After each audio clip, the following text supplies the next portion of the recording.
Bien, muy bien, muchas gracias. Bueno, el día de hoy está con nosotros Ariadna Montiel, secretaria de Bienestar. Nos va a dar un avance de todos los programas de bienestar, hasta dónde vamos y lo que falta del año, y en particular el programa Pensión Mujeres Bienestar, el cierre de las inscripciones, de los registros, cuándo se distribuyen las tarjetas y cuándo empieza la distribución de los recursos. Para empezar la conferencia, como siempre, quién es quién en los precios, con Iván Escalante, Procurador Federal del Consumidor, y al cierre con Diana, Humanismo Mexicano. Empezamos con Iván.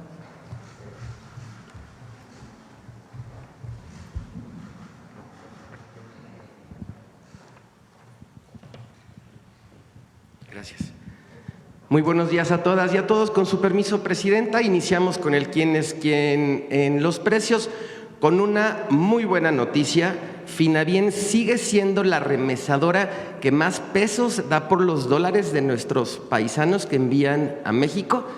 En un ejercicio de $400 que hacemos en la calculadora de Profeco, nos arroja que para la modalidad de depósito a cuenta o transferencia, Finabien nos da 7,638 pesos con 47 centavos, mientras que otras opciones nos pueden llegar a dar incluso 50, 60 pesos menos. Por lo tanto, les vamos a poner a Finabien y a este bloque de remesadoras una palomita, y a este otro como RIA Money Transfer y este bloque que da mucho menos pesos por sus dólares, les vamos a poner un tache. Recordar que esta es en la modalidad de depósito a cuenta o transferencia. La que sigue, por favor. Esto es en envíos en efectivo. La que más da en este mismo ejercicio es Pagafón Smart Pay, 7,595,47 por estos $400. Por lo tanto, le vamos a poner una palomita. Y tenemos este otro bloque que es la que menos pesos da por sus dólares, encabezado por Pangea Money Transfer, que da 7,241,48. Le vamos a poner un tache. Continuamos con el seguimiento de los precios de la gasolina. Detectamos que la más barata, el precio promedio nacional está en 23 pesos con 58 centavos. Detectamos que la que da mejor precio es esta Pemex en Tampico, Tamaulipas, 23 pesos con 19 centavos. Y aquí están las marcas por cada una de las regiones, destacando que en ningún caso el margen de ganancia está por arriba de los 2 pesos. Le vamos a poner a esta gasolinera y a las demás de esta región una palomita. Continuamos con las que se vuelan la barda con los precios, y está esta Petro-7 en Saltillo, Coahuila, 24.99, con un margen de ganancia de 5 pesos con 34 centavos por cada litro de gasolina regular. A esta y a las demás por las regiones les vamos a poner un tache, todas arriba de 2 pesos de margen de ganancia. Adelante. En nuestro seguimiento de la canasta básica, recordar 24 productos que no deben de exceder los 910 pesos. La más barata que encontramos en nuestro monitoreo, Chedraui Mina en Villahermosa, Tabasco, 774,90 palomita. Y la más cara, Fresco La Comer Cumbres en Monterrey, Nuevo León, 936,45. Le vamos a poner un tache. Continuamos con el comparativo de 3 ciudades. Tlalpan, Ciudad de México, la más barata, Mega Soriana Coapa, 823,40 palomita. Y la más cara, Soriana Super Torielo, 919,40. Le vamos a poner un tache. Tlaxcala, Bodega Aurrera, 5713, la da en 826,30 palomita. Y Walmart Parque Vértice le vamos a también a poner palomita. Es la más cara, pero está por debajo de los 910 pesos. En San Luis Potosí, Chedraui, 780 pesos, le vamos a poner palomita. Y la más cara, H-E-B, 911,24, tache. Ahora, hicimos una gráfica para detener. Miren, esta es la firma esta es la firma del PASIC que encabezó la doctora Sheinbaum en noviembre. El precio promedio de la canasta básica estaba en 886 pesos con 45 centavos, siempre por debajo de los 910 pesos que es el acuerdo. Esta es la segunda firma en mayo, estaba en 852,4 y de esta 886, es decir, en noviembre del año pasado a agosto de este año ha disminuido en 3.6%, lo cual también son buenas noticias. Vamos a darle a la que sigue, por favor. Bien, ¿cómo hacemos? Comparamos productos de la canasta básica, marcas, precios, y aquí tenemos en el caso del jabón de tocador barra de 135 a 150 gramos, ubicamos estas marcas: Precisísimo 4 pesos y barra 4,94, Tepeyac 5,10, y podemos encontrar mismo jabón hasta en 22 pesos. Entonces es muy importante que todas y todos tengan la información. Tenemos nuestro mecanismo de quiénes tienen los precios en nuestra página de internet para que las personas puedan consultar precios mínimos y máximos de la canasta básica y de otros artículos. El precio promedio de la barra de jabón está en 17 pesos con 31 centavos. Vamos a ponerle a estas marcas una palomita y a estas otras un tache. Seguimos.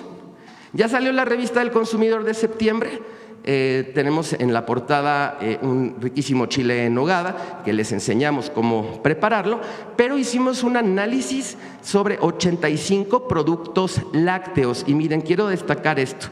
Se hicieron varias pruebas, el Laboratorio Nacional de Protección al Consumidor hizo varias pruebas y queremos destacar, en el caso de leches descremadas ultrapasteurizadas, tenemos la leche Liconza, la leche Liconza Plus, tiene esta cantidad de grasa, proteína, carbohidratos y el contenido energético y cuesta 19 pesos el litro. Mientras que tenemos en similares características, similares resultados que dio en el laboratorio, esta leche Alpura Light, pero cuesta 36 pesos el litro de esta leche. Por lo tanto, seguimos insistiendo para que comparen los precios. En la revista del consumidor está todo el estudio, que está muy interesante. Adelante.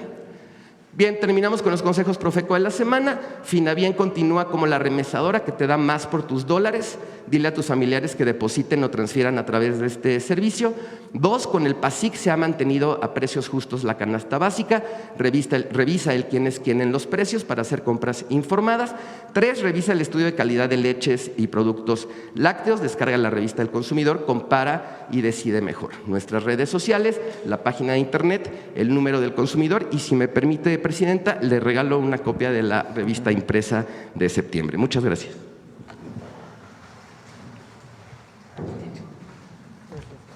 Gracias, Presidenta. Gracias, Presidenta.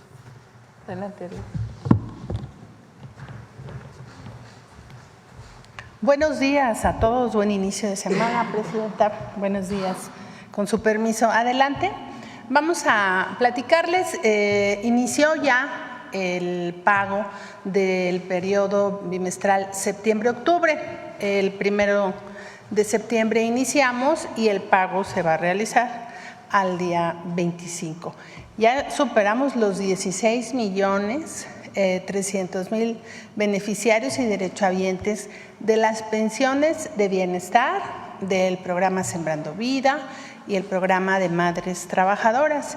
En este bimestre vamos a dispersar 92.538 millones de pesos. Adelante. Recuerden que este operativo de pago se hace a través de la tarjeta del Banco del Bienestar. Pueden acudir a una sucursal o también realizar pagos con su tarjeta de manera electrónica.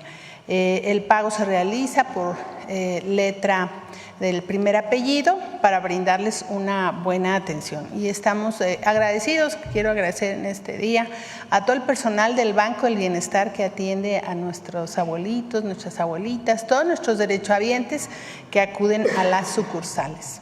Adelante. Sobre la pensión Mujeres Bienestar, como ustedes saben, ya más de 1 millón de mujeres recibe esta pensión. Han pasado ya por la pensión 1.300.000 mujeres, pero cuando cumplen años pasan a la pensión, cuando cumplen sus 65 años pasan a la pensión de adulto mayor. Y ahora, como ustedes saben, en el mes de agosto, todo el mes de agosto estuvimos registrando a todas las mujeres entre 60, 61 y 62 años y llegamos a un registro de 1.980.000 mujeres que en suma, con quienes ya reciben la pensión, para el mes de noviembre estaremos ya pagando casi 3 millones de pensiones de mujeres. Adelante, ¿cómo vamos a hacer esto? Se registraron en agosto. En el mes de octubre, a partir del 1 y hasta el 31 de octubre, se van a entregar las tarjetas a estas casi 2 millones de mujeres. ¿Cómo lo vamos a hacer? ¿Cómo van a saber qué día les toca? ¿En dónde van a irlas a recoger? Les vamos a enviar un mensaje SMS a su teléfono celular y dice bienestar, para que no se confundan, porque a propósito de esto, pues hay mucha información falsa respecto a los programas de bienestar. Por eso, cada que vamos a emitir el calendario, le damos un nuevo diseño. Ahora nuestro diseño es de las fiestas patrias y a los derechohabientes, pues siempre poner atención para que no tomen una información incorrecta. De tal manera que durante el mes de octubre vamos a entregar las tarjetas y en noviembre les va a llegar por primera vez a estos 2 millones de mujeres su apoyo. Nuestra presidenta se comprometió que su pensión iniciaría a recibirse en este mismo año. Así que al final del año, más de 3 millones de mujeres van a estar ya incorporadas al programa y recibir bimestralmente para este año 3,000 pesos cada bimestre. Muy bien, respecto a las mujeres bienestar, ese es el informe. Adelante. Y también informarles que, como ustedes saben, nuestra presidenta dispuso que se entregaran en este año o a partir de este año recursos de manera directa a nuestras comunidades indígenas. Ha sido un proceso muy importante porque las comunidades hacen su asamblea, tienen ya una asignación por una fórmula de población y niveles de rezago social, y es como se calcula el monto para cada comunidad. Ya más de 20,000 comunidades hicieron su asamblea, eligieron su comité de administración y de vigilancia y ya se entregaron sus tarjetas y todas ya han recibido sus recursos, de tal manera que ya están manos a la obra en la realización de estos proyectos. Adelante. Y bueno, el fondo atiende 8 conceptos de infraestructura social básica, que es para urbanización, para agua potable, también para mejoramiento de vivienda, no para construcción de vivienda, pero sí para mejoramiento, electrificación, drenaje y letrinas, obras de salud. Pueden apoyar también en la remodelación de su clínica y complementar con el recurso de la clínica Es Nuestra, alcantarillado y también apoyar la rehabilitación de escuelas. En suma, las comunidades optaron por 38,811 proyectos, obras para su comunidad y ya están trabajando en ello. Hacia final del año podremos ya mostrar las obras que han hecho, y es importante también decirles desde aquí que los recursos deben de emplearlos ellos, ya tienen su tarjeta y la dispersión realizada, y que no debe de haber intermediarios, ya ellos eligieron sus obras, y de lo que se trata es que también esos recursos se inyecten en la comunidad. Es cuanto, Presidenta. Gracias. Pues listo, breve la información del día de hoy. Hay un video. Adelante.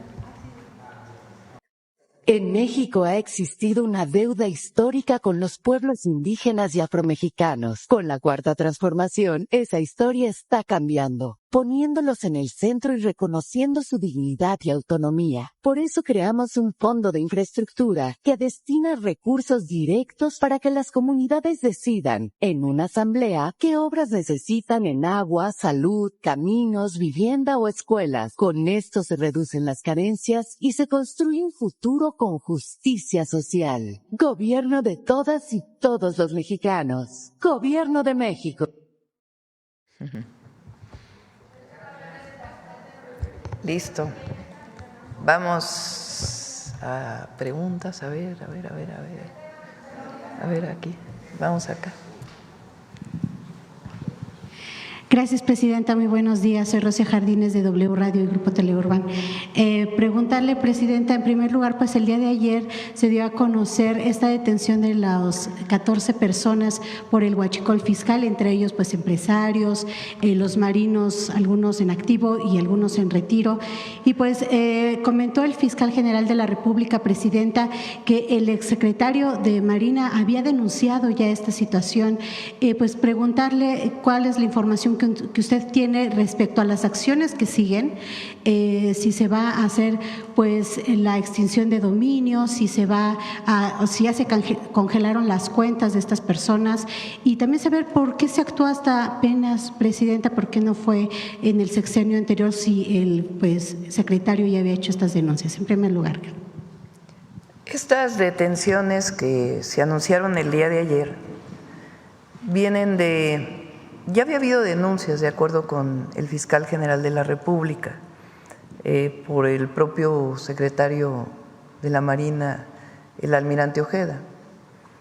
Estas detenciones vienen de un buque que fue investigado, un buque que llegó a Tampico y que reportaba que tenía una sustancia que no era combustible y se le permitía ingresar con un permiso que era temporal por el tipo de sustancia. Las importaciones en México, entre otras, tienen dos características en términos muy generales. Las que tienen permisos temporales, es decir, que viene una sustancia, aquí se hace algún agregado, algún valor agregado, algún procesamiento y después se exporta. Ese tipo de sustancias o de productos no pagan impuestos, como es el caso de los zapatos que recientemente dijimos. Zapatos que venían terminados y que tenían un permiso temporal, que venía de hace tiempo, no es reciente. Como un permiso temporal de un zapato terminado, si se va a vender en el mercado interno. Entonces, le daban la vuelta al pago de impuestos, por eso se llama huachicol fiscal, porque no pagaba impuestos, diciendo que era un tipo de sustancia que venía de manera temporal, que aquí se iba a procesar y después exportar a otro país, puede ser Estados Unidos o a otro país. Cuando llega este buque, a la hora de hacer la investigación, se dan cuenta que no es esta sustancia que están reportando, sino que tiene diésel. Y a partir de allí comienza toda la investigación. Una de las primeras acciones que tomamos cuando conocimos esto es que se prohibió el ingreso de esas sustancias de manera temporal y también de combustibles que también tenían un tipo de permiso temporal. Pero viene toda la investigación de la Fiscalía General de la República, apoyo de la Secretaría de Seguridad y Protección Ciudadana y de la propia Secretaría de Marina, porque esa aduana pues está administrada por algunos elementos de la Secretaría de Marina. Ahí viene toda la investigación. Lleva tiempo hacer estas investigaciones para poder tener las pruebas y judicializarlas. Aunque sea evidente el delito de que viene con un permiso que no es y con eso no se pagaba impuestos, de todas maneras la investigación de quién está involucrado, cómo están involucrados, no es algo que se pueda hacer en un día, lleva bastante tiempo. Entonces, de esta investigación y de las denuncias previas que ya se habían hecho, vienen estas detenciones. Son detenciones a empresarios involucrados porque lo que hacían era, entra el diésel, no paga impuestos y después lo venden. Al no pagar impuestos lo venden a las gasolineras o a otros proveedores de combustible, de flotillas o que tienen permisos y no reportan de dónde venía este combustible y tienen ganancias muy altas, dado que no pagan impuestos. La importación de combustible está permitida siempre y cuando tengan un permiso de Secretaría de Energía y paguen sus impuestos y tenga la ruta de hacia qué gasolinera se está vendiendo para poderla vender después al consumidor final. Entonces, de ahí viene esta investigación y de ahí las detenciones. Y lo que es muy importante es el compromiso de cero impunidad. Cuando se encuentra una situación que es evidente, un entramado de corrupción y de ilícitos, pues lo que hay que hacer es cero impunidad y detener a todos aquellos que estén involucrados. Entonces, así se dio esta situación y siguen las investigaciones. Recuerden que recientemente se encontró tanques, ferrotanques que venían en ferrocarril, que venían de Estados Unidos a México también, y esa investigación continúa, como otras investigaciones relacionadas con venta de combustibles ilícitos, sea por importación, llamado huachicol fiscal, o por algún otro mecanismo ilícito, ilegal. Entonces, Presidenta, sí podemos descartar que esta lentitud quizás en el proceso no tiene nada que ver con que hay relacionados dos sobrinos del exsecretario. No, como bien lo dijo el fiscal general de la República, el propio almirante Ojeda denunció ante la Fiscalía General de la República, dijo el fiscal, hace 2 años, y venían haciéndose las investigaciones por parte de la Fiscalía. Ahora, cuando llega este tanque cargado de diésel, pues viene todo un proceso de investigación que permite tener pruebas, mayores pruebas para poder hacer las detenciones. Presidenta, gracias. En otro tema, sabemos que mañana se dará el reporte de seguridad, pero quisiera preguntar su postura como Presidenta de la República. Nos ha hablado de esta importancia de tener el diálogo que se mantiene con Estados Unidos, de si pasa algo allá, se reporta acá, se actúa aquí y viceversa. La semana pasada en los Estados Unidos anunció el ICE el decomiso de más de 300,000 kilogramos de sustancias que iban a utilizarse para la droga y que iban a ser enviadas para el cártel de Sinaloa aquí en México. Y también pues se habló este fin de semana de un aseguramiento, de un desmantelamiento en Polonia de un narcolaboratorio que también tenía precursores que iban dirigidos al cártel de Sinaloa. Saber la información que usted tiene, la que se le ha dado, si en el momento también se le dio a conocer esto por parte de Estados Unidos, cómo es que se ha fortalecido tanto el cártel de Sinaloa, Presidenta, si se ha actuado desde, pues hablemos desde el sexenio pasado en contra del narco y pues parece que se sigue haciendo fuerte. Mañana pueden informar al Gabinete de Seguridad con más detalle. Ok, Presidenta, pues en otros temas preguntarle, el Partido Verde ya está analizando la posibilidad de mantener una ruptura con Morena para 2027. Dicen en primer lugar que bueno, hay cuadros que pueden servir en el mismo Partido Verde para las gubernaturas que se van a jugar en ese año. Sin embargo, pues el senador Luis Melgar dijo que también se viola el hecho de que adentro de Morena hay ratas, así lo dijo, y entre ellos incluyó al exgobernador de Chiapas, Rutilio Escandón, y también al grupo de Tabasco, pues que dirige Adán Augusto López, también senador. Saber qué respuesta le da usted al Partido Verde. Y por último, si me permite ya hacerle la pregunta, ¿quiénes van a ser los representantes de los poderes que usted invitará a todas las gestas para el mes de septiembre, Presidenta? Tanto lo de los niños héroes, el grito, el desfile. Muchas gracias. Le corresponde a Morena, ¿no?, definir sus alianzas para el 2027. Ya esa parte ya no nos corresponde a nosotros.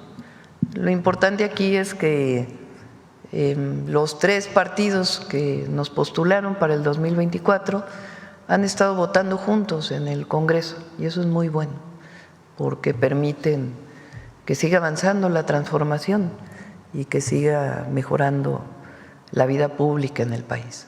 Ya los detalles del 27 pues ya les corresponde a Morena definir sus alianzas y al Partido Verde y al Partido del Trabajo y también a los otros partidos políticos. Incluso el Partido Verde dice que con usted no va a mantener ningún tipo de ruptura, que va a seguir apoyando al gobierno. Corresponde a pero ellos. ¿No le afecta, Presidenta, Ya a les su corresponde administración? a ellos. Ya. No necesitaría esa definición ya para el 27, fíjense, estamos en el 25 todavía. Todavía no pero se es un buen momento para define el inicio de la jornada electoral, es en un año más o menos. Todavía le cuelga para poder iniciar. Entonces, no me voy a meter al tema de las alianzas o no. Ya eso le corresponde a los partidos políticos. Morena no necesita un jaloncito de orejas. Ya no me voy a meter al tema de los partidos políticos. Gracias. De las alianzas, y eso ya no le corresponde a la presidenta, le corresponde a los partidos sus alianzas en el 27. De los invitados, va a ser una ceremonia muy austera, muy austera. Esencialmente va a ser el gabinete legal. No, el 16 de septiembre, que ya hay más en el desfile, sí vamos a invitar a embajadores y a los poderes. Ya el 15 va a ser una ceremonia muy austera, con el gabinete nada más. Bueno, ¿quién más? A ver, aquí el compañero. Buenos días, Presidenta. Alejandro Alemán, de Diario Plaza Juárez y de la Red de Periodistas y Comunicadores en la CEMEX América. Mi primera pregunta es en relación a la red ferroviaria en Hidalgo. Ya se anunció que el tren que va de la AIFA a Pachuca, ya se anunciaron las estaciones que va a tener, la de Empalme del Rey, la de Parque Industrial Plata, la de Telles y la de Pachuca. Sin embargo, hay otras líneas que pudieran cruzar el estado. Estoy hablando del tren México-Querétaro. Pasa por Tula, el México-Querétaro. Ok, y la de Irapuato, no sé si pasaría por Hidalgo, y la de México-Puebla, Veracruz, ¿también pasarían por Hidalgo o no están confirmadas? Sí, México-Puebla, Veracruz, estamos haciendo el estudio. La idea es que vaya por las mismas vías del tren de carga. Y hay 2 vías que van, se está analizando cuál es la mejor. Entonces iría por las vías del tren de carga sin afectar el transporte de carga, y se está trabajando con los concesionarios de esas vías para que pueda trabajar qué horarios, etcétera, y la revisión de las características de la vía para poder usar un tren de pasajeros. ¿Pero ya está hecha la licitación y establecidas las estaciones? No, todavía no. Estamos trabajando en las licitaciones, porque son varias. En el caso del México-Pachuca, es un libramiento al AIFA, para que quien vaya a Pachuca no tengan que pasar necesariamente por el AIFA, aunque del AIFA también se puede conectar a Pachuca. Entonces es un libramiento y después la llegada a Pachuca. Tiene las estaciones que comentaste, y es un tren eléctrico, porque ya viene eléctrico desde Ciudad de México hasta Lechería, y de ahí llega hasta Pachuca. Tiene varios puentes, que ya está todo el proyecto. Ese tren lo está construyendo el agrupamiento Felipe Ángeles de los Ingenieros Militares. El México-Querétaro también pasa por Hidalgo, particularmente por Tula, y también lo están construyendo los ingenieros militares, y en realidad se está trabajando en la adquisición del derecho de vía, que va también muy adelantado, para ya impulsarlo al 100%, pero tiene el recurso, se tiene absolutamente todo y va avanzando. ¿Irapuato? Además, se licitó el Querétaro-Irapuato, y se licitaron 2 tramos del Saltillo Nuevo Laredo. Ya un tramo ya se asignó y el otro tramo está por asignarse a mediados de septiembre, a mediados de este mes. Ya la próxima semana se estará asignando de acuerdo con lo que haya resultado de la licitación. El próximo año ya nos vamos a las siguientes licitaciones. Ya lo vamos a ir anunciando poco a poco. Una precisión nada más. ¿El que va de Querétaro a Irapuato pasaría por el territorio hidalguense? ¿Tendría alguna estación o eso se está viendo? Ahora te comento, a ver si nos pasa Andrés la ruta. No, muchas gracias. Creo que no, pero ahora no quiero cometer un error para que nos pasen la ruta. Ok, muchas gracias. Mi siguiente planteamiento es en relación a las medicinas. El fin de semana, el doctor Alejandro Schwartz sacó una gráfica muy interesante en un artículo que habla sobre cómo las piezas de medicina que ha comprado el gobierno desde el sexenio de Vicente Fox hasta la fecha es más o menos el mismo. Sin embargo, lo que se ha disparado o triplicado es la facturación. Y él explicaba que en parte tiene que ver con que se presentan nuevas fórmulas para productos y obviamente pues estos tienen un precio más alto y entonces esto hace que el sector público cada vez tenga que gastar más en la compra de medicamentos. Y ponía como ejemplo el caso de los antihipertensivos, que decía que había 17 distintos productos con distintas fórmulas y distintas mezclas para ser hipertensivos, pero que pues cada médico elegía el que pensaba, ¿no? Y entonces que esto creaba una situación muy compleja. La pregunta es, ¿cómo México piensa resolver o está tratando de resolver este problema con las farmacéuticas? Pues porque son mundiales, ahora sí ellos deciden el precio, ellos deciden lo que hacen y prácticamente los gobiernos y sus poblaciones parecería que son víctimas de esta situación. Para terminar el planteamiento, quisiera recordar que el presidente Trump impuso a las farmacéuticas al mercado farmacéutico un descuento obligatorio, dijo que tenía que bajarle del 30 al 35% y tendría que el Departamento de Comercio buscar cómo disminuir esos precios, porque la justificación de que la innovación justificaba que los precios estuvieran tan altos era algo que no era correcto. ¿Cómo México piensa sortear esta situación con el mercado de medicamentos? Gracias. Primero, la Secretaría de Salud ha estado trabajando en lo que se llaman los protocolos de atención médica, PRONAM, Protocolos Nacionales de Atención Médica. ¿Qué significa esto? Nos dimos cuenta que a solicitud, digamos, de la demanda médica de un hospital, de un centro de salud, de acuerdo con lo que pedían en el propio centro o en el hospital, había una dispersión muy grande. A veces el mismo medicamento se pedía en distintas presentaciones. Entonces, podía ser un medicamento que tiene 10 cápsulas o 50 miligramos y otro que era 100 miligramos y 200 cápsulas. Si había de un tipo y no había del otro, se decía que había desabasto.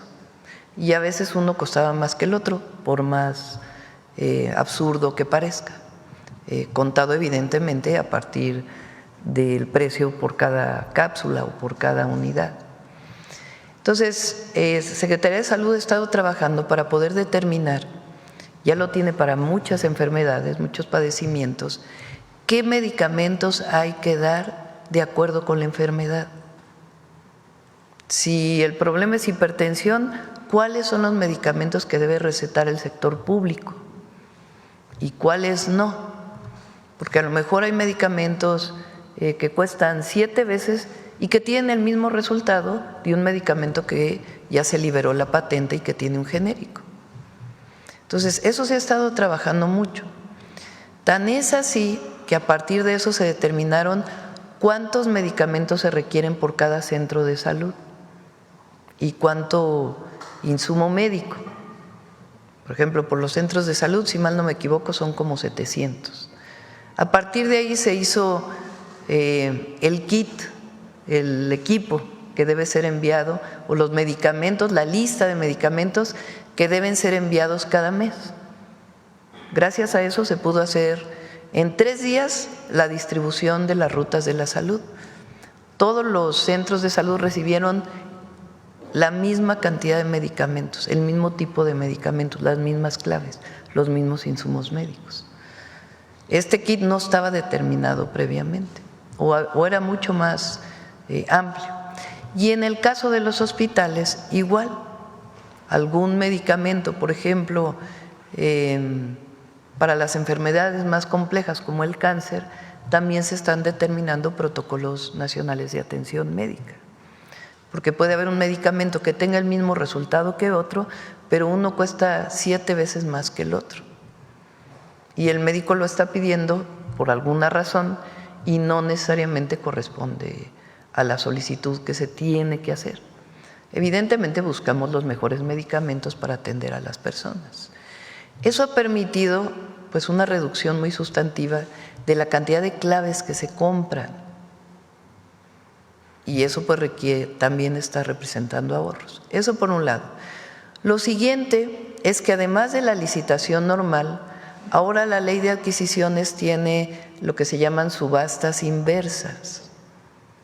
¿Qué quiere decir subasta inversa? Una subasta normal, cuando se subasta una obra de arte, pues la pregunta es quién da más por el precio.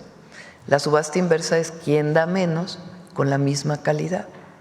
Entonces se pone a competir a todas las empresas farmacéuticas que ofrecen un tipo de medicamento para ver quién da menos por ese medicamento. Eso permitió entre el año pasado y este año una disminución de alrededor de 25,000 millones de pesos, las subastas inversas. Y además podemos tomar en cuenta esto que mencionas, de buscar pues también generar, sobre todo para aquellos medicamentos de patente, porque donde es genérico disminuyen mucho los precios, donde ya se liberó la patente, pero los medicamentos de patente pues tienen precios muy altos en algunas ocasiones. Eso es lo que se está haciendo hasta ahora.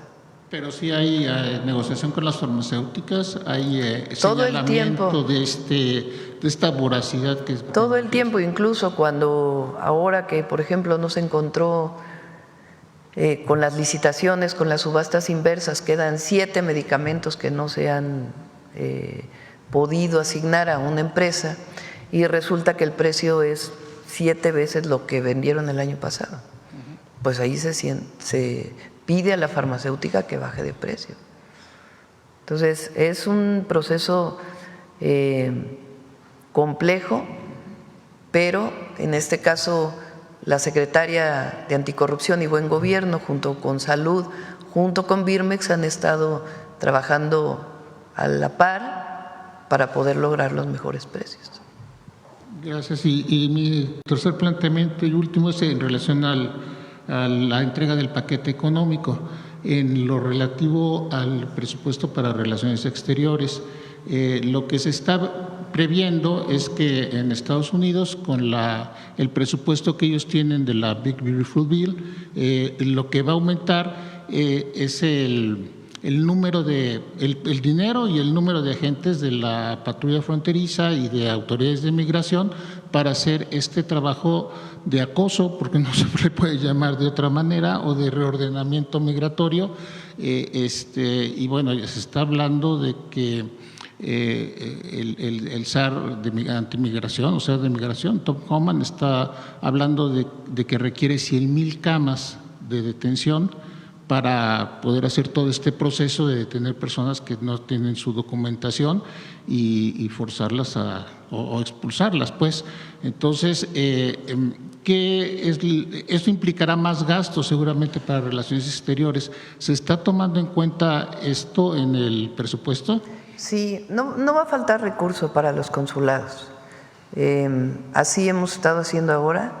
Si requiere más presupuesto, se envía más presupuesto a los consulados. No va a faltar recurso para poder apoyar a nuestros hermanos y hermanas migrantes. ¿Y cuánto se espera recabar del magno sorteo que va a ser precisamente para los migrantes. A ver si me recuerdan, Belmont, cuánto esperan recaudar. Creo que son 300 millones, ¿no? 340, algo así. Sí, bueno, aquí el asunto que hace ver la diferencia entre la protección consular y los repatriados es que las cifras de la Secretaría de Gobernación, que ve el tema de repatriados, están hablando de más de 80,000 repatriados, en tanto que las cifras de la Cancillería de a cuántos mexicanos se les ha prestado atención consular, en su última conferencia de prensa hablaron de 13,000, es decir, hay un diferencial muy grande entre personas que son repatriadas que no pasan por la protección consular, y lo digo porque una persona que es repatriada es una persona que le quitan la vida, prácticamente su forma de vida, regresa. Todos los mexicanos y mexicanas que por alguna razón están siendo detenidos en Estados Unidos, algunos incluso con permisos que son detenidos, todos tienen derecho a la atención consular, todos. Hay algunos que la solicitan, hay algunos que no, y hay algunos que a lo mejor no tienen conocimiento. Para ello los consulados están haciendo una promoción dentro de los márgenes legales que se pueden en los Estados Unidos, informando del número de teléfono de los consulados. A ver si lo tienes por ahí, Belmont. Es un número al que pueden llamar 24 horas, 365 días, las 24 horas del día, 24/7 como se dice.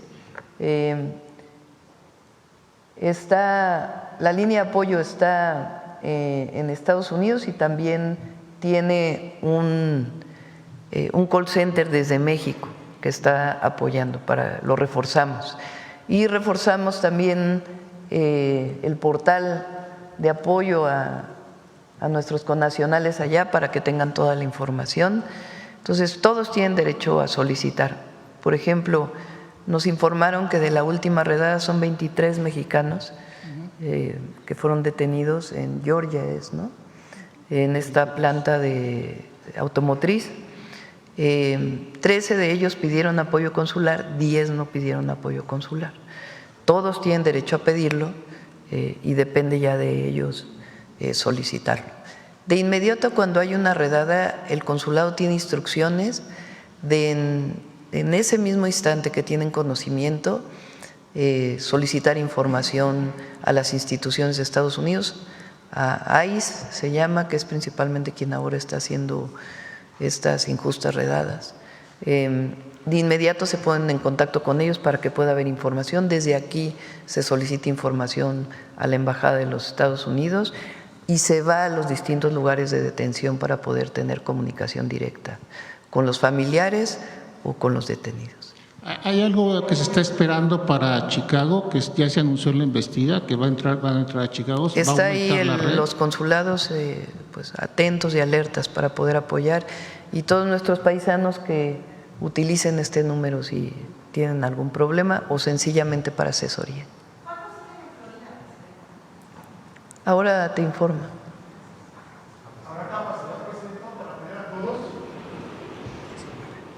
19 mexicanos y mexicanas todavía. Sí. Presidente, nada más para cerrar aquí, el tema es económico, que estamos esperando lo de la recaudación de la lotería, me imagino que sería no, pero para no las les va a fianzas. faltar recursos, lo que se requiera.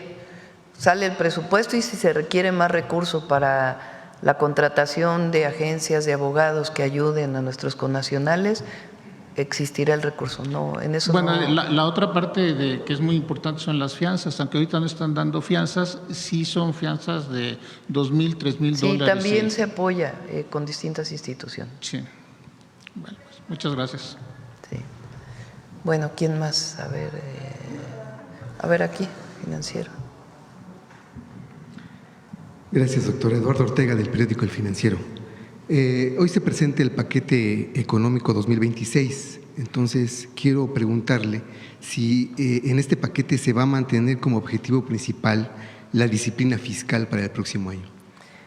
Vamos a entregarlo hoy en la tarde, mañana hay conferencia de prensa de la Secretaría de Hacienda y el miércoles vienen aquí para poder contestar sus preguntas. Ahí, yo he explicado aquí que este año y el próximo año tenemos varios vencimientos de Pemex, de deudas de Pemex. Una vez más voy a explicarlo, la deuda que adquirió el sexenio de Peña Nieto. Cuando se adquiere deuda, pues hay que pagarla.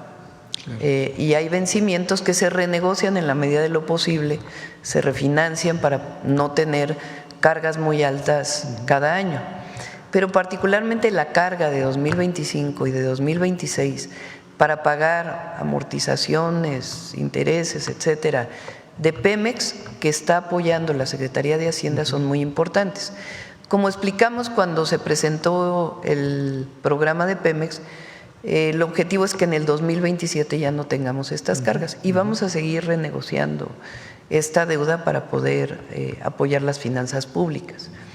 Pero esta deuda que pasó de 60,000 millones de dólares a 105,000 millones de dólares tiene vencimientos muy importantes en el 25, o tuvo ya en el 25, todavía una parte falta, y en el 26.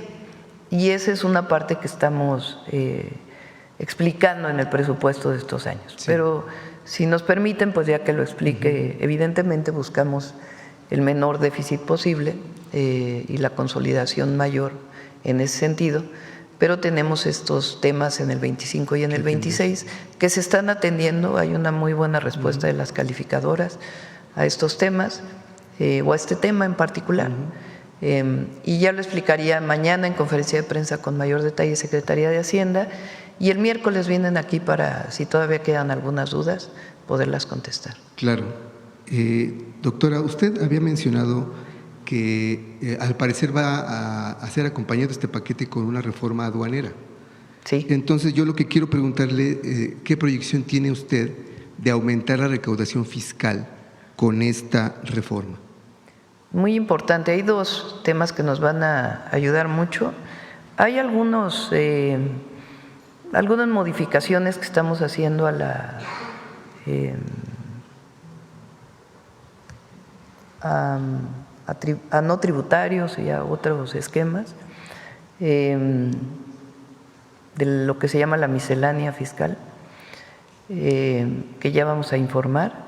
Y por otro lado, hay dos temas que nos van a ayudar con la recaudación el próximo año. Uno, varias modificaciones, algunas de ellas ya se hicieron y otras nuevas para disminuir todavía más la afectación por las factureras, facturas falsas que todavía siguen existiendo y que estamos poniendo muchos candados del SAT para evitar que haya estas facturas falsas. Además de que ahora pues ya es delito grave la factura falsa, la facturación falsa. Y lo segundo son las aduanas. Estos dos acciones nos van a permitir todavía disminuir la evasión fiscal y vienen ya en el presupuesto y se presenta la ley de aduanas conjuntamente. ¿No se tiene una cifra estimada? Sí, pero ya quiero que lo diga la Secretaría de Hacienda mañana en su conferencia. Okay. Y el miércoles ya vendrían aquí para contestar alguna otra duda. Claro. Por otra parte, la semana pasada también usted mencionaba, doctora, que los bancos ya no van a poder reducir las aportaciones del IPAB. No sé si existan otro tipo de medidas de este tipo que tenga contempladas en este paquete económico. De este tipo esencialmente es esa. Y vienen muchos temas en el paquete. ¿Nuevos impuestos? Varios. No. Pero ya lo verán hoy, mañana en la conferencia y el miércoles lo explicamos. Vale. Garantía de todos los programas de bienestar, incluido el inicio de la beca para niños y niñas de primaria, como me comprometí. Todos los programas de bienestar están garantizados y también inversión pública. En ese sentido, doctora, ¿no existe preocupación en su gobierno que, no sé cuál es la expectativa de crecimiento que tengan, pero pues al parecer no es una gran expectativa de crecimiento de la economía. ¿No hay preocupación en su gobierno por mantener los programas sociales en el tiempo? O sea, que se puedan mantener. Los estamos garantizando. Hay garantía de los programas de bienestar. Ok. En otro tema, doctora, posteriormente a su informe, a su primer informe de gobierno, leí algunas notas que me llamaron la atención, que afirmaban que de acuerdo con el documento, su gobierno está explorando oportunidades de inversión con Cuba en el sector energético y minero. ¿Es así? No sé exactamente a qué se refiere esa parte del informe, habría que revisarlo, pero no. Es que hace referencia que algunos funcionarios de su gobierno visitaron Cuba en mayo pasado, en donde están explorando que haya inversión en el sector energético y minero. ¿Usted no lo tiene?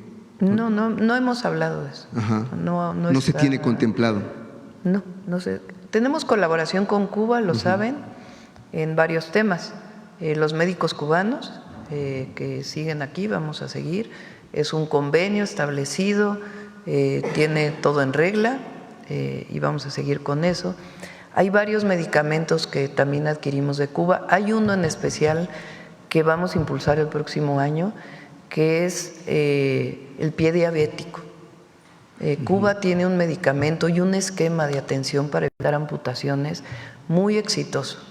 Ya hay clínicas de pie diabético con esta metodología, esta técnica, estos medicamentos en algunos centros de salud ampliados del IMSS Bienestar, y es algo muy importante para el país porque se está incrementando el tema del pie diabético. Entonces, en particular en este tema vamos a tener mayor colaboración con Cuba porque es el único país que tiene este medicamento y que tiene muchísimos resultados. Claro. Con respecto al programa de los médicos, ¿cuánto se va a presupuestar para el siguiente año? Les informo posteriormente. Por otra parte, doctora, la semana pasada Federico Dori… Y tiene que ver con esto, porque se ha dicho mucho de que por qué ella Cuba. Es de los pocos países que están dispuestos a enviar médicos a México. Recuerden que en México, porque no se sustituye a ningún médico mexicano, a ninguno. El problema es que México dejó de graduar médicos especialistas durante demasiados años. A ver si todavía está la gráfica por ahí, que algunas veces ya tiene tiempo que no la ponemos, del IMSS, de los médicos especialistas graduados. Esta idea de que había que tener médicos de excelencia y que la manera de tener médicos de excelencia era cerrar el ingreso. Lo mismo se hizo en las universidades. Exámenes muy difíciles para que no pasaran y así vamos a tener médicos de excelencia. Pues sí, el problema es que dejaron de graduarse médicos de excelencia y teníamos médicos generales que querían entrar a una especialidad y que no se les permitía entrar a una especialidad porque teníamos que ser muy estrictos en el ingreso, cosa que era absolutamente falsa. En realidad no había el interés de seguir apoyando a la educación pública.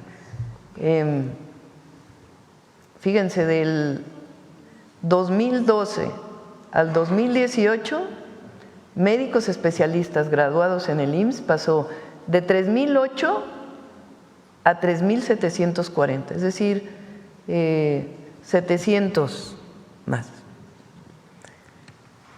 Del 2018 al 2025, más del doble, 7,427 graduados, sencillamente por darle oportunidad a más graduados de medicina general que pudieran estudiar una especialidad y poderle dar la beca, que además es muy poca, para poder estudiar las especialidades. Entonces, esta situación hace que en muchos lugares no pueda haber médicos especialistas de las especialidades que se requieren.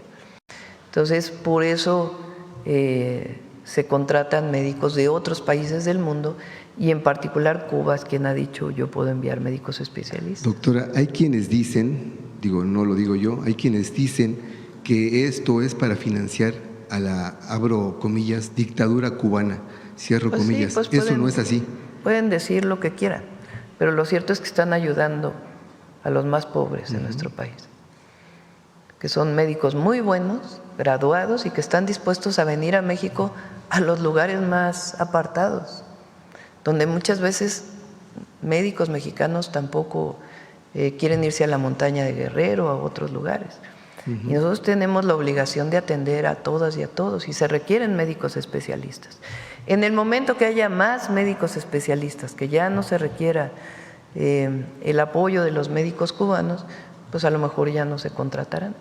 Y si hay de otras nacionalidades que también quieran venir, bienvenidos a atender a los lugares más apartados del país, en donde se requieren médicos especialistas. Hay, por ejemplo, en el hospital de Tlapa Guerrero, al que fuimos hace muy poco, que se inauguró, faltan médicos especialistas. Ahora estamos haciendo un programa especial para que puedan ir 3 veces a la semana, por ejemplo, 3 días a la semana, aunque no vayan toda la semana. Pero tenemos que garantizar que los hospitales funcionen al 100 con los médicos que se requieren. Ok. Por otro lado, doctora, la semana pasada el diputado del PAN, Federico Dorin, denunció ante la Fiscalía General de la República a Andrés Manuel López Beltrán por huachicol y otros delitos. Pura politiquería. Eso es lo que le quería preguntar. Pura politiquería. De esto no, pero no sería necesario que se investigara también. Bueno, pues eso lo verá la Fiscalía, no nos corresponde a nosotros. Pero es pura politiquería de uno de los personajes conocidos por su corrupción, quien hace la denuncia. Usted mencionaba… Y un día les platico, porque yo fui jefa de gobierno. Les podemos platicar. Usted mencionaba que en el tema del huachicol iba a haber cero impunidad. Va a haber cero impunidad, Cero tope hasta impunidad. donde tope. Tope hasta donde tope. Estas detenciones que hizo la Fiscalía General con apoyo de la propia Secretaría de Marina, de la Secretaría de Seguridad y Protección Ciudadana, las investigaciones que se hicieron, pues lo muestran. Ahí donde hay involucramiento de un funcionario, cero impunidad. Nosotros dijimos cero impunidad a la corrupción. Y esta es una muestra de ello. Ahora, tiene que haber pruebas, porque es muy fácil acusar, pero construir una carpeta de investigación con las pruebas suficientes para demostrar que hay alguna persona involucrada, cualquiera, puede ser funcionario público o no. La detención de un presunto delincuente que no es en flagrancia requiere de una investigación muy profunda y de llevar pruebas. Coadyuva las secretarías de seguridad con las fiscalías tienen la obligación de construir buenas carpetas de investigación para que un juez les otorgue una orden de aprehensión. Claro. Doctora, y en este caso su gobierno no está previendo aplicar ya lo que le llaman congelar cuentas a esta red de corrupción y que se aplique la extinción de dominio. Cuando es necesario, sí. La UIF hace su trabajo, la Fiscalía hace su trabajo, y ahí donde es necesario hacer extinción de dominio, lo que haga falta, bloqueo de cuentas, etcétera, se hace. Es parte de las investigaciones y de las tareas que tienen que hacerse. Claro. Finalmente, doctora, ayer miles de ciudadanos marcharon en Culiacán, Sinaloa, para exigir paz a las autoridades de los 3 niveles de gobierno. En ese sentido yo le pregunto, ¿cuándo llegará la paz a Sinaloa? Hay una disminución, va mañana va a ir el Gabinete de Seguridad a Culiacán. Hay un buen resultado en agosto, por supuesto se requiere más. Venía una disminución, después hubo un incremento en Sinaloa en los 4 meses anteriores. Y en agosto hay una reducción, hubo un reforzamiento y se va a seguir atendiendo, se va a seguir. ¿Qué le dice usted a la gente que marchó ayer? Que vamos a seguir trabajando y que estamos trabajando. ¿No pondría usted una fecha para acabar? Vamos a seguir trabajando. Ahí está el Gabinete de Seguridad. Cada 15 días van. Hay elementos del Ejército, de la Guardia Nacional, de Marina, investigación. Hay muchas detenciones y vamos a ir pacificando Sinaloa, derivado, como ustedes saben, de la detención de un delincuente que provocó el conflicto en este grupo delictivo. Muchas gracias, doctora. Ya lo vamos a presentar. La idea es el próximo año ir ampliando las clínicas de pie diabético en el país, en distintos lugares. Es muy importante, y es una técnica, una metodología y un medicamento o medicamentos que ha desarrollado Cuba que no tiene ningún otro país. Sí. Le decimos la próxima vez a Salud que puedan presentar esto, a Alejandro Schwartz. Bueno, vamos a ver por acá. A ver, aquí la compañera. Gracias, buenos días, presidenta Eunice Cruz de NX Noticias. Pues preguntar cuál es el balance después del primer fin de semana de gira que estuvo muy bueno. en los estados. Agradecer a todas y a todos. Estuvimos el viernes, fíjense que fuimos a varios estados gobernados por partidos que no son ni Morena, ni el Verde, ni el PT, por el PRIAN, y nos fue muy bien. Estuvimos en Guanajuato, estuvimos en Aguascalientes. Agradezco a las gobernadoras de Guanajuato y Aguascalientes porque fue una muy buena recepción y estamos trabajando además de manera coordinada, como debe ser, independientemente del partido del que provenimos. Es muy importante la coordinación. Fueron muy buenos eventos. Después fuimos a Zacatecas. El primer día fue Guanajuato, Aguascalientes, Zacatecas. El siguiente día fue Durango, Sonora y Nuevo León. Bueno, también Nuevo León, gobernado por Samuel García. También muy buena coordinación. La macroplaza llenísima, muy bonito. De ahí fuimos a Nuevo León, luego estuvimos en Coahuila, después en Tamaulipas y luego ayer en Veracruz. Es la macroplaza, luego, a ver, ese es Tamaulipas, no, este es Durango, no, Coahuila, este es Coahuila, este es Veracruz, ahí en el estadio de béisbol. Zacatecas, es cuando íbamos llegando, que ya se oscureció, pero estaba llena la plaza también. Fueron, en total, este es Guanajuato, ¿no? Aguascalientes, no, es Guanajuato. Presidenta, ¿y en total como cuántas fueron alrededor de 130,000 personas juntando todos los eventos. Y lo que hacemos es que pues damos un informe general, luego informamos de cuántas personas reciben los programas de bienestar, los nuevos programas de bienestar, los beneficiarios de Infonavit, de Fobiste, cuántas viviendas vamos a construir en cada entidad y las obras que ya iniciaron o que vamos a iniciar en el próximo año en cada entidad de la República. Ok, gracias. Y en otro tema, pues varios deportistas recibieron sus medallas este fin de semana en sus disciplinas. Pues preguntar si tiene algún mensaje para ellos. Sí, muchas felicidades. También traes videíto, ¿verdad? A ver. Muchas felicidades a todos los… ¿Quién más? Todavía, a ver acá. Gracias, buenos días, presidenta. Arturo Pavón del Chapucero y Efecto Colateral.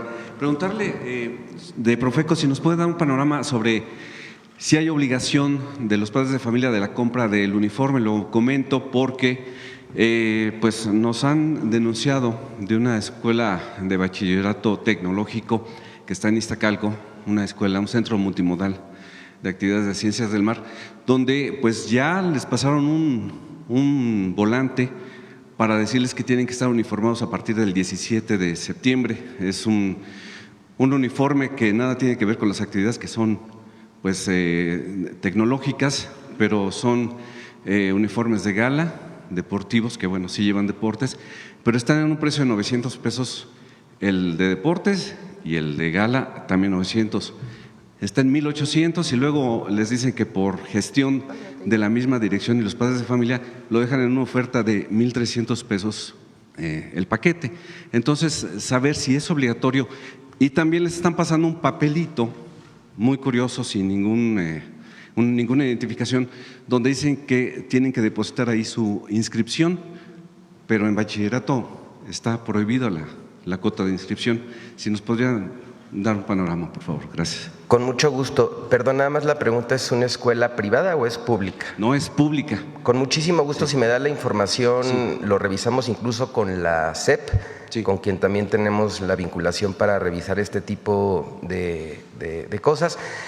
No hemos tenido quejas radicadas ni de incremento de precios, sí vimos algunas notas, pero como lo informamos aquí y también ya dimos a conocer los resultados de todo el operativo que realizamos para el seguimiento tanto de comportamiento comercial como de quejas, en realidad no tenemos quejas radicadas sobre incrementos o sobre algún tema en particular sobre útiles y uniformes escolares. Solamente estuvimos recogiendo información de redes sociales y dándole respuesta a las personas consumidoras a través de esas mismas vías.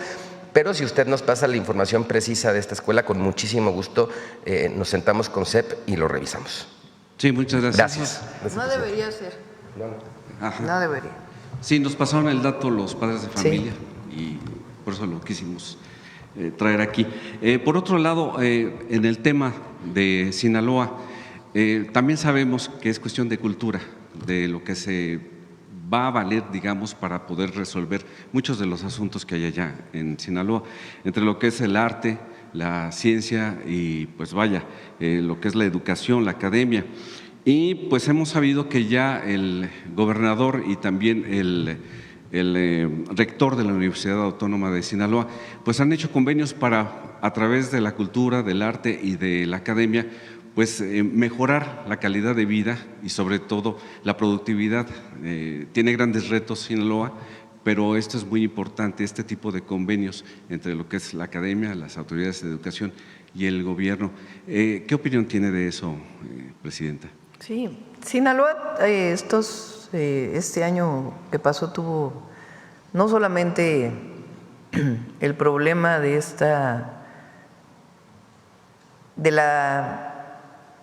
cómo la detención del Mayo Zambada generó la manera en que se hizo, generó esta disputa dentro de un grupo delictivo que ha llevado a estos niveles de violencia.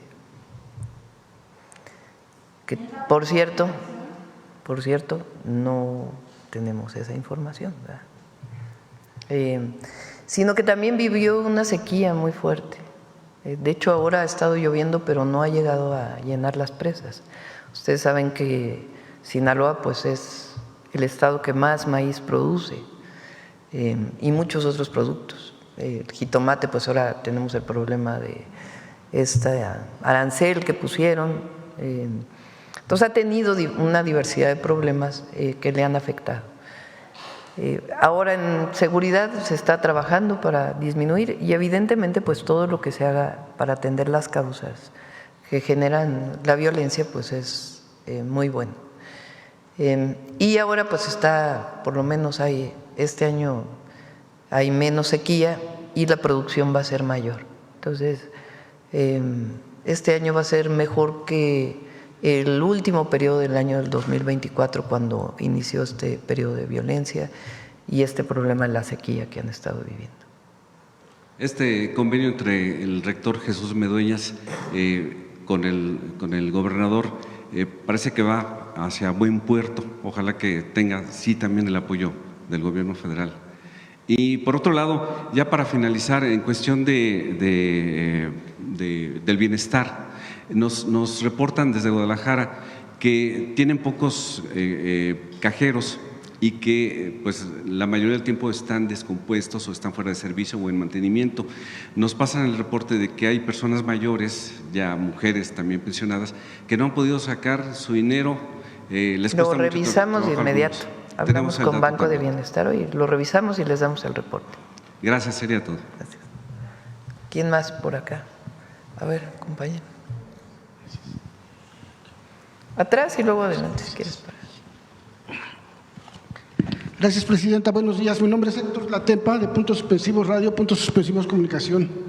Agradezco que me dé la palabra. Digo, no reprocho, pero lleva un poquito más de 3 meses de no poder participar. Pero gracias. Señora presidenta, me permito dar voz al siguiente reporte ciudadano urgente desde el estado de Chihuahua, que clama por justicia, seguridad y atención del gobierno de México. Y la razón de traer este asunto, que en apariencia es local, hasta esta conferencia del pueblo, es doble. Uno, porque la seguridad pública es un derecho humano fundamental reconocido por la Constitución y una obligación concurrente entre los 3 niveles de gobierno. Y 2, porque ya existe un patrón nacional documentado en otros estados donde costosos sistemas de videovigilancia y supuestas certificaciones internacionales no se traducen en prevención ni sanción efectiva del delito, a pesar de recibir recursos federales o fondos con reglas de operación supervisadas por la Federación. Entre febrero y julio de este año, un ciudadano de Chihuahua capital ha reportado por lo menos 10 veces al 911 la realización de arrancones y carreteras clandestinas en la avenida Guillermo Prieto Luján, a la altura de Olivos, de Catargo, Hierro, Berilío y Centinela. ¿En la ciudad de Chihuahua? ¿O Así es. Bueno, pues ahí sí el alcalde, ¿no? Policía municipal y estatal certificada por la CALEA y supuestos sistemas de vigilancia de última generación. Aquí tengo los folios y fechas registrados. En todos los casos, 0 detenidos, 0 sanciones y 0 prevención del delito.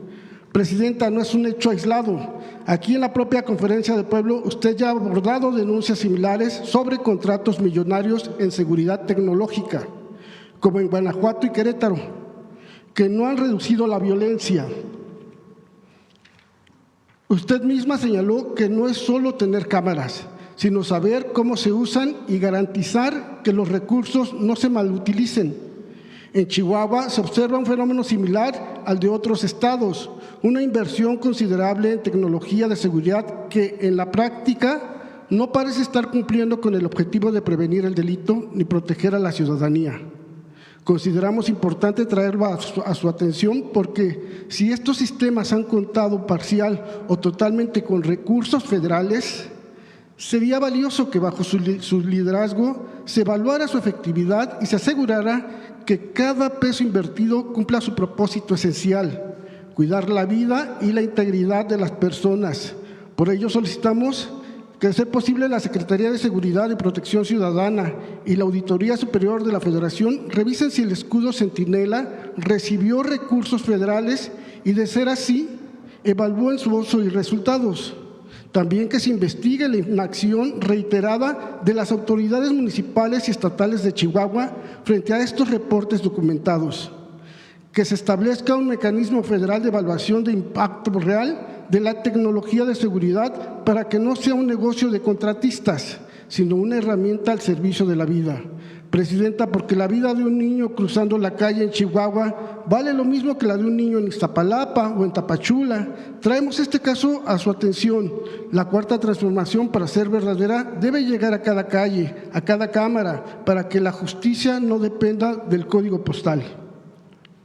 Gracias, presidenta. Bueno, hay que decir también que hay responsabilidades, ¿no? Evidentemente uno no tiene que atender todo y buscar gestionar y ayudar y coordinarse para que en todos los lugares de la República haya seguridad, paz y no haya esta situación. Pero hay alcaldes, hay alcaldesas, hay gobernadores, gobernadoras, para atender también los temas. Entonces, en particular, esto que dices de Chihuahua, pues pasamos el reporte, sobre todo a Marcela Figueroa, quien lleva desde el sistema de seguridad. Ahora, uno de los acuerdos que tomamos en la reunión de seguridad con los gobernadores fue el establecer protocolos para los C5, C4, C3 que haya en los estados. Porque, repito, no solo son las cámaras, sino el protocolo que se sigue, tanto para atender de manera inmediata, porque ahí están normalmente los 911, el área que responde al 911, que tiene que atender de manera inmediata, como la utilización preventiva y también como pruebas para alguna carpeta de investigación. Hay un área que es Plataforma México que está trabajando en eso en todos los centros de vigilancia de todo el país. Muy bien, Presidenta, gracias. También, Presidenta, le presento un caso que, aunque sucede en Saltillo, Coahuila, es un reflejo de problemas que afectan en todo el país: la corrupción urbanística, el crecimiento sin planeación y la omisión institucional que pone en riesgo vidas. Al parecer, el día de ayer o sábado, ayer o el sábado, no recuerdo, ahora que estuve ahí en Saltillo, se acercaron con usted precisamente, ya cuando iba de regreso en su camioneta, una de las denunciantes, que voy a omitir su nombre, pero ayer al parecer le dieron a conocer esta denuncia. De todos modos la quiero hacer aquí pública. Desde la tormenta Hanna, el 26 de julio de 2020, más de 200 familias del norte de Saltillo, en colonias como El Campanario, viven con miedo cada vez que llueve. Ese día muchas tuvieron que subir a los techos con sus hijos para no morir ahogadas. Lo más grave es que la tragedia fue provocada por decisiones humanas. Los cauces naturales de los arroyos, el 12 y el 4, fueron desviados hacia zonas habitacionales, sin estudios hidrológicos, sin permisos de Conagua y sin evaluar riesgos. Documentos oficiales como el oficio BOO 811-0697 del 2020 confirman que se alteraron los trazos de los arroyos ilegalmente. El entonces alcalde, hoy gobernador, Manolo Jiménez, y su director de Obras Públicas tienen vínculos con las constructoras responsables. Además, el agua fue desviada para proteger fraccionamientos privados donde tenían intereses familiares. A 5 años no existe una obra integral de protección. El estudio hidrológico del arroyo el 12 no se ha terminado y el proyecto para el arroyo 4 está programado para el 2026, sin estudio de impacto ambiental. Traigo este caso a nivel federal porque involucra derechos humanos, dictámenes de una independencia federal y un patrón de corrupción que podría repetirse en otras ciudades. La justicia y la seguridad no deben depender del código postal. Solicitamos que el gobierno federal asuma la canalización integral de los arroyos el 12 y el 4, que SEGOV y la Consejería Jurídica le den audiencia urgente, que se investigue a fondo a quienes autorizaron construcciones ilegales sobre esos sauces. Presidenta, las familias no piden privilegios, piden vivir sin miedo. Su casa debe ser refugio, no amenaza. Confiamos en que su gobierno encauce no solo el agua, sino también la esperanza. Gracias, Presidenta. Lo vemos, si no lo pasas, lo vemos con… Sí, tengo toda la información. Y ya nada más por último, Presidenta. Acudo con respeto y buscando claridad, no confrontación. Recientemente, en el programa Negocios TV en España, el doctor Alfredo Jalife Rame afirmó que los puertos de Veracruz y Lázaro Cárdenas habrían sido entregados a la empresa BlackRock y que esta firma sería quien salvaría con sus dólares a Pemex, sugiriendo una posible dependencia financiera del Gobierno de México hacia esta corporación. Sabemos que la Cuarta Transformación defiende la soberanía energética, portuaria y estratégica de la nación. Por eso, sin demeritar la trayectoria del doctor Jalife, deseo conocer su opinión sobre estas afirmaciones. Son falsas. Que han despertado inquietud precisamente entre quienes defendemos este patrimonio público. Son falsas. Entendemos, Presidenta, que puede… Son falsas. Entonces ya… Es mentira. Son falsas. Es mentira entonces lo que dicen. Es falso.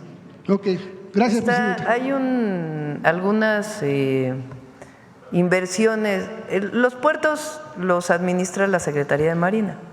Los puertos tienen una parte de inversión pública muy importante y hay otra parte que administran empresas privadas. Se da el permiso para que puedan operar. desde hace mucho tiempo.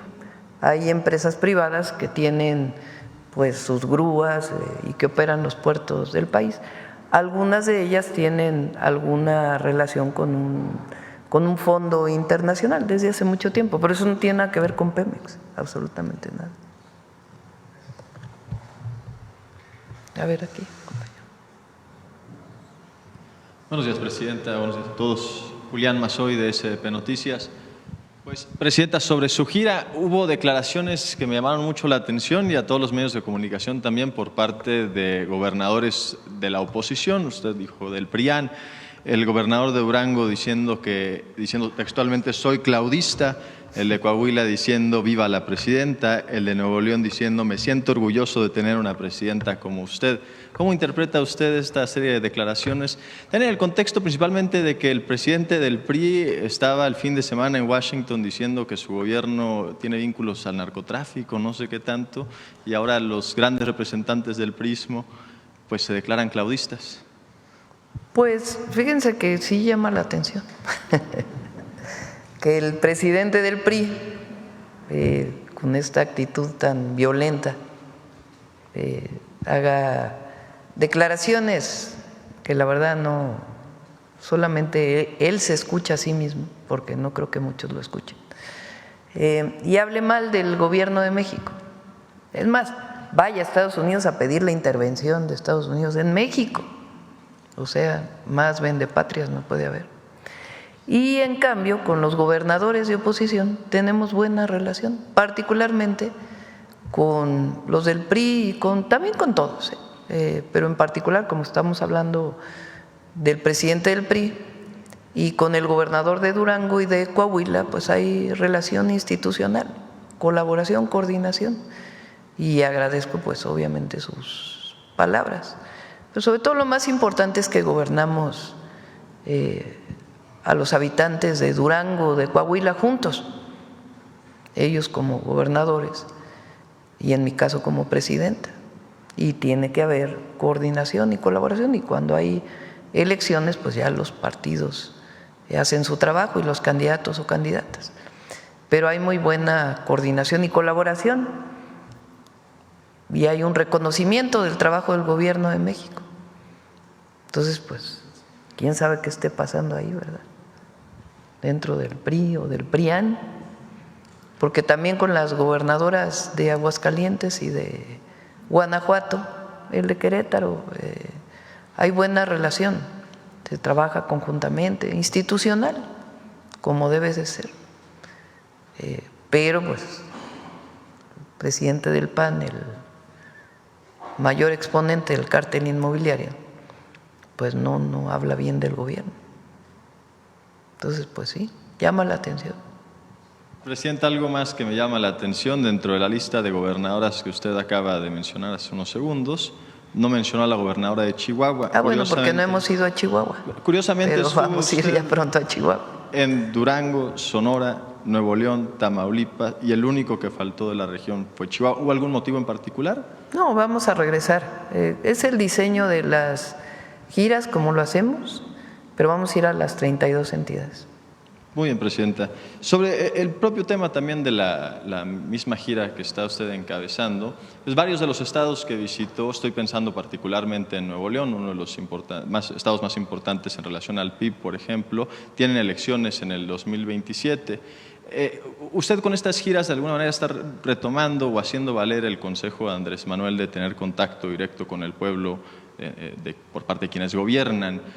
¿Hay algún consejo a los aspirantes de Nuevo León, por ejemplo, hacia las elecciones? Eso es otra cosa. Lo que sí es que todo aquel que se dedique a la política es con la gente, no en las cúpulas, sino con el pueblo. Eso es lo más importante. Y más si son de nuestro movimiento. Muy bien, Presidenta. También sobre otro estado que visitó usted, Sonora, me llamó la atención dentro del discurso que usted dio, lo propio que dijo el gobernador, destaca la cantidad de becas que se han dado en ese estado, los números son brutales, más de 515,000 becas que usted habla ahí en su discurso, un montón de ellas a primaria, secundaria, universidad, y esto contrasta con, pues un poco volver a hacer la reflexión en torno a aquellos que hablan de que las becas debieran de ser meritocráticas y ser dadas a aquellos que se sacan mejores calificaciones o a aquellos que las merecen, en lugar de ser concebidas como un derecho, Presidenta. Hay esta idea de que desde primaria, por supuesto que, a ver, todas las niñas y niños deben hacer su esfuerzo en la escuela. Hay una parte de esfuerzo individual que es fundamental, y en la colectividad el maestro, la maestra, pues tiene que promover que todos los estudiantes tengan el amor por el estudio y por todas las materias que se llevan en la escuela. Pero esta idea de que desde los primeros años hay que premiar al que tiene 9 y 10 de calificación con una beca, lo único que genera es mayor división. Los que tienen beca, los que no tienen beca. Los que tienen talento, los que no tienen talento. Y lo que deben buscar los gobiernos es la igualdad, la equidad. No se puede calificar igual a un niño o una niña que no llegó desayunado a la escuela que quien llegó desayunado a la escuela. A un niño o una niña que tiene problemas en su casa con quien no tiene problemas. A un niño o una niña que solamente está la madre, por ejemplo, cuidando, una madre soltera, como se llama, o madre trabajadora, que cuando los dos aportan económicamente o en términos del hogar. Entonces nuestra visión es que todos deben tener lo mínimo indispensable para ir a la escuela. Entonces la beca tiene que ver con uniformes, útiles, el apoyo alimenticio, lo mínimo indispensable para ir a la escuela.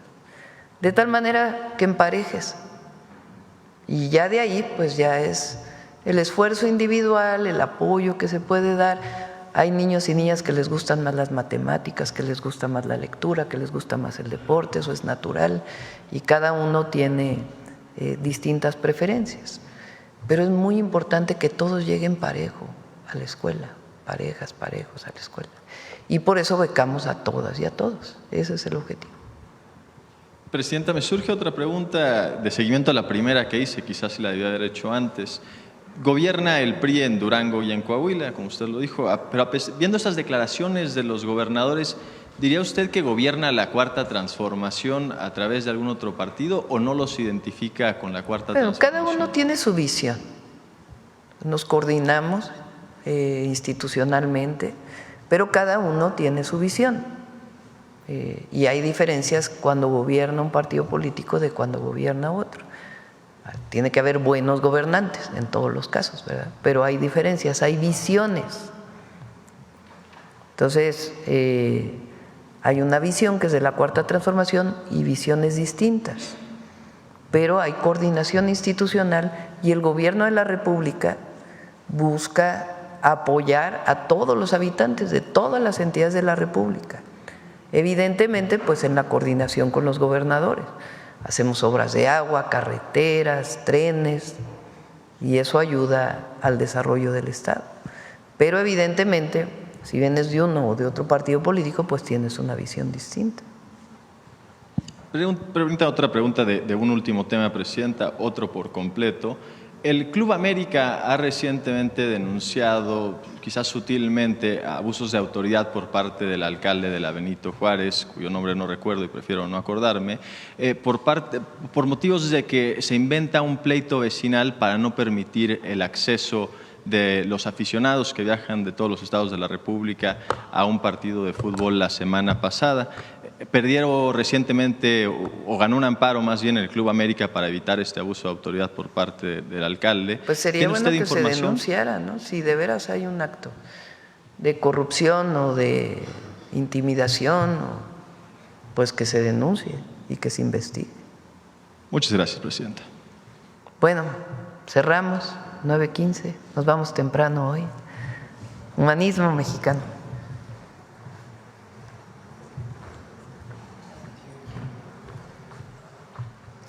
Buenos días, con su permiso, Presidenta. En el libro La invención de América, el historiador Edmundo Gorman planteó, entre otras interesantes ideas, que la llegada de los españoles al continente americano representó la apropiación territorial para la realización de lo que ellos imaginaban como su nuevo mundo. Pero en este continente ya había pueblos y ciudades y civilizaciones, por lo que para imponer un nuevo mundo donde ya existía uno, hicieron uso de la violencia, de la fuerza y de la manipulación. Fue a través de esta fórmula que se llevó a cabo lo que conocemos como la conquista, que no fue solo una, sino muchas a lo largo de todo el territorio mesoamericano. En ese sentido, así como hace 2 semanas hablamos de la conquista y rebelión de los pueblos de la Gran Chichimeca, hoy conoceremos otras 2 resistencias indígenas a la invasión española en las regiones purépecha y maya. La primera, liderada por Heréndira, una joven noble de Tzintzuntzan, y la segunda, caracterizada por la unión de fuerzas de los líderes indígenas del Maya. Así, desde el humanismo mexicano recuperamos estos hechos históricos que nos revelan una tradición de resistencia y resiliencia que caracteriza a los pueblos indígenas de nuestro país.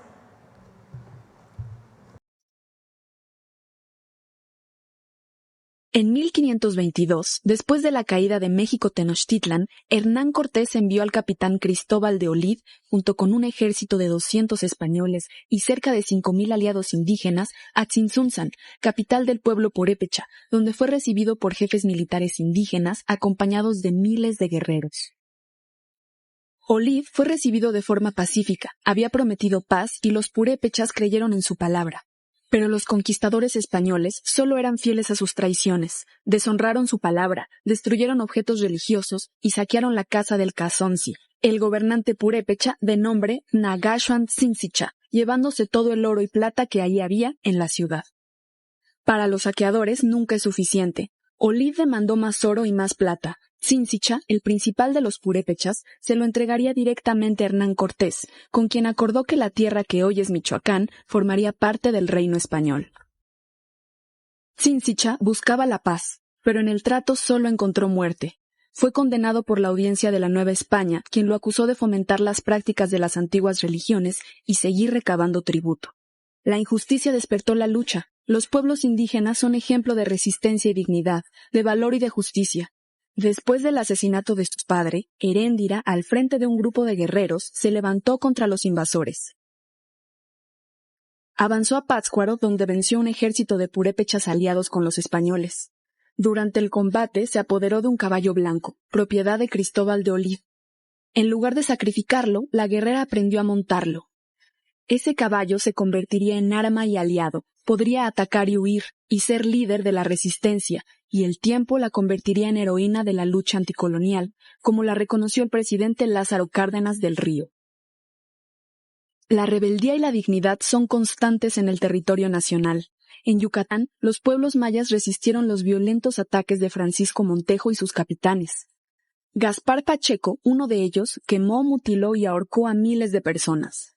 La conquista de la península fue sanguinaria y despiadada. Sin embargo, los mayas defendieron su tierra y su cultura. Los líderes de varias regiones formaron un ejército maya. Tomaron Sasi, a la que los conquistadores llamaron Valladolid, en donde resistieron los contraataques mientras destruyeron toda huella española, pero la insurrección duró 1 año. Estas 2 historias, que durante mucho tiempo se condenaron al olvido, son ejemplo de la resistencia indígena ante la crueldad, el fuego y los engaños. Así sucedió a los tlaxcaltecas, quienes fueron despojados de sus tierras y reducidos a servidumbre, a pesar de haber ayudado a los invasores. Ellos mismos explicaron a Carlos I en el lienzo de Tlaxcala los atropellos y atrocidades y, sobre todo, desconocimientos de acuerdos y promesas. Queremos celebrar el valor, dignidad y esfuerzo de la resistencia de los pueblos indígenas, aprender de sus valores y organización comunitaria. Sus lenguas y culturas son legado de grandeza, fundamental en el humanismo mexicano.